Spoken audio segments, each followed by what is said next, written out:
সকাল থেকে আমি পুডিং বানাচ্ছি কারণ আমার মেয়ে কালকেতে বলতেছে পুডিংয়ের কথা। আমি সবসময় পুডিং বানালে ৩ টা পুডিং বানাই। একটা হচ্ছে আমার ভাইয়ের ছেলের, একটা হচ্ছে আমার ভাইয়ের মেয়ের। সে এখন আমার কাছে এখানে নাই। সে তার তার গ্রাম তাদের বাড়িতে গেছে। ওইখানে তার অনেক আত্মীয়স্বজনের কাছে ঈদের ছুটিতে বেড়াতে গেছে। সে আমার সাথে এখন তার যোগাযোগও নাই। আচ্ছা যাই হোক। সে আমাকে ভুলে গেছে, আমিও তাকে ভুলে গেছি।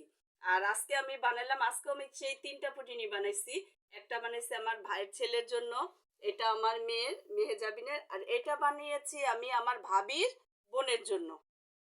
তার বাসা থেকে আমাকে অনেক কিছু দিয়ে খাবার দিছিল একসময়।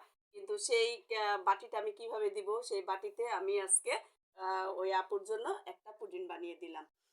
যে আপনাকে ভুলে যেতে চায়, যদি আপনাকে ভুলে যায় আপনি কেন মনে রাখবেন? সবাই সবসময় আপনের হইলেও আপন থাকে না, অনেক সময় ভুলে যায়। যাক, এগুলি নিয়ে মনে কষ্ট নিয়ে রেখে লাভ নেই, আমি কষ্ট পাইও না। ওই যে বলে না, পর মানুষের দুঃখ দিলে দুঃখ মনে হয় না, আপন মানুষ চলে গেলে দুঃখ, আপন মানুষ কষ্ট দিলে দুঃখ কষ্ট মনে হয়। আচ্ছা যাই হোক, ওইগুলি আমি ভুলে গেছি। এখন কথা হয়েছে, আজ তার জন্য বানাইতাম, সে যদি কাছে থাকতো, কিন্তু সেই কাছে নাই। আজকে আমি এই ৩ টা পুডিং বানালাম। যাই হোক, অনেক কিছু বললাম, কিছু মনে করবেন না। যে ভুলে যেতে চায় তাকে ভুলে যেতে দিতে হয়। আল্লাহ হাফেজ।